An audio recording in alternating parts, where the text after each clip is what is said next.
Hi and welcome to Big Boss, your latest videos. Please do subscribe. నా channel అనేది delete అయిపోయింది, కొత్త channel పెట్టాను. ప్లీజ్ సబ్స్క్రైబ్ చేసి సపోర్ట్ చేయండి. జెన్యున్ ఇన్ఫర్మేషన్ ఇస్తాను. ప్లీజ్ సపోర్ట్ చేయండి. నాకు సపోర్టర్స్ అందరూ వెళ్ళిపోయారు. వాళ్ళందరూ నన్ను సపోర్ట్ చేశారు. 5K సబ్స్క్రైబర్స్ దాకా తీసుకొచ్చారు. మళ్ళీ జీరో నుంచి స్టార్ట్ చేస్తున్నాను. ప్లీజ్ సపోర్ట్ చేయండి. Please please please. ఇవాళ అయితే బిగ్ బాస్ సీజన్ 7 డే 4 లో జరగబోయే ఎపిసోడ్ లో మన చీఫ్ని ముగ్గురు పెట్టారు కదా. ఆ చీఫ్లు అయితే రాజులు. ఆ బిగ్ బాస్ అనేది ఒక రాజ్యం. ఆ రాజ్యానికి సైన్యం కావాలి కదా. ఆ సైన్యానికి పేరు క్లాన్. సైన్యం బదులు క్లాన్, రాజు బదులు చీఫ్. క్లాన్ అనే ఒక సైన్యాన్ని, క్లాన్ సైన్యం అంటే క్లాన్. ఆ క్లాన్ లో ఒక రాజు సైన్యం వచ్చేసి ఏ రాజు కావాలో ఎంచుకోవాలి. అంటే రాజుగారు మీరు ఎలా ఉంటారు, మాకు ఎలాంటి ఫెసిలిటీస్ ఇస్తారు, మీకు సపోర్ట్ చేస్తే, అంటే మీ రాజ్యంలోకి వస్తే ఎలా ఉంటది అనేసి ఎంచుకోవాలి. ఆ రాజ్యం ఒక సైనికులు వచ్చేసి రాజుని ఎంచుకోవాలి. ఆ ఎంచుకున్న క్రమంలో ముగ్గురు ఉన్నారు కదా, ముగ్గురు చీఫ్లు. ఆ చీఫ్ల్లో ఎవరెవరిని ఎంచుకున్నారో చెప్తాను ఇన్ఫర్మేషన్. ప్లీజ్ మీకు ఇన్ఫర్మేషన్ వర్త్ అనిపిస్తుంది. నైట్ ఎపిసోడ్ ఇదే వస్తుంది. Please like and share, subscribe చేసుకోండి దయచేసి. ఫస్ట్ చీఫ్ వచ్చేసి నైన్కా టీమ్ లో వచ్చేసి నిబిలు, ఆదిత్య, ఓము, శేఖలు, విష్ణుప్రియ, వీళ్ళ నలుగురు Nainika team. Chief Nainika team లో వీళ్ళు నలుగురు ఉన్నారు. వీళ్ళ టీమ్ లో ఆదిత్య మోహన్ గారు ఒకరే నాకు డౌట్ గా ఉన్నారు. మిగతా ముగ్గురు అయితే గట్టిగా పోటీస్తారు. ఏం టాస్కులు పెట్టినా ఏది పెట్టినా కొద్దిగా గట్టిగానే ఉంటది.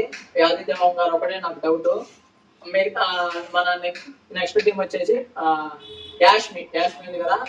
మన రెండో చీఫ్ వచ్చేసి యాష్మి టీమ్ లో శేఖర్ భాష గారు, ప్రేరణ, అభయ్, పృథ్వీరాజ్, వీళ్ళ నలుగురు యాష్మి టీము. వీళ్ళ నలుగురులో నాకు గిట్టుబడి ఇచ్చేది శేఖర్ భాష గారికి గిట్టుబడి ఇస్తారు. అలానే పృథ్వీరాజ్ కూడా ఇస్తారు. ప్రేరణ డౌట్ గానే, అభయ్ కూడా కొద్దిగా గిట్టుబడి ఇస్తారు. ప్రేరణ అయితే నాకు డౌట్ గానే ఉంది. మిగతా ముగ్గురు అయితే గిట్టుబడి ఇస్తారు. యాష్మి కూడా కొద్దిగా డౌటే. వీళ్ళ ముగ్గురు అయితే గిట్టుబడి ఇస్తారు. ఏ టాస్క్లు పెట్టినా వీళ్ళ ముగ్గురికి కొద్దిగా సెట్ అయితే.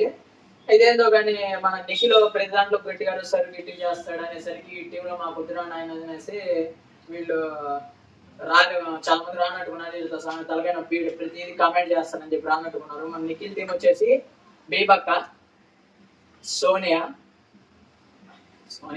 మన నాగమణికంట. వీళ్ళ ముగ్గురులో సోనియా కొద్దిగా గట్టిగా వాయిస్ రేజ్ చేసింది. ఏదైనా టాస్క్లు పెట్టినా, ఏదైనా మైండ్ ఇచ్చినా కొద్దిగా బాగా పర్ఫార్మెన్స్ చేసింది. బీబక్ నాగమణికంటే అయితే డౌటే. బీబక్ అయితే ఫిజికల్ గా ఏమైనా టాస్క్లు పెడితే కష్టం. నాగమణికంటే అయితే ఇప్పుడిప్పుడే కొద్దిగా కోరుకుంటున్నాడు. కాబట్టి చెప్పచ్చు గట్టిగా పోటీ ఇస్తాడని. చూద్దాం. మళ్ళీ సెంటిమెంట్ గా నేను మా ఆడలేను, కొద్దిగా మైండ్ డిస్టర్బ్ ఉందా, ఇంకా నిఖిల్ గోవిందా. కాబట్టి మనం ఏం చేయలేం. వీళ్ళ ముగ్గురులో కానీ నిఖిల్ ఉన్నాడు కాబట్టి కొద్దిగా గట్టిగా వాయిస్ రేజ్ చేసి డిమాండ్ గా లాక్కొచ్చేస్తాడు అనుకోండి. చూద్దాం. ఇవాళ వీళ్ళకైతే ఒక టాస్క్ ఇవ్వబోతున్నారు. ఆ టాస్క్ గురించి కూడా మీకు ఇన్ఫర్మేషన్ కంపల్సరీ ఇస్తాను. ఇది ఈ ముగ్గురు టీంలు అయితే వీళ్ళు ఈ చీఫ్లకి, ఈ క్లాన్లు, ఈ సైన్యం. అది please do and subscribe. Latest updates కోసం ప్లీజ్ సబ్స్క్రైబ్ చేసుకోండి. మీరు సపోర్ట్ చేయండి దయచేసి. సబ్స్క్రైబ్ చేసుకోండి, సపోర్ట్ చేయండి. నా ఛానల్ అనేది డిలీట్ అయిపోయింది. దయచేసి సపోర్ట్ చేయండి. మీ సపోర్ట్ నాకు కావాలి.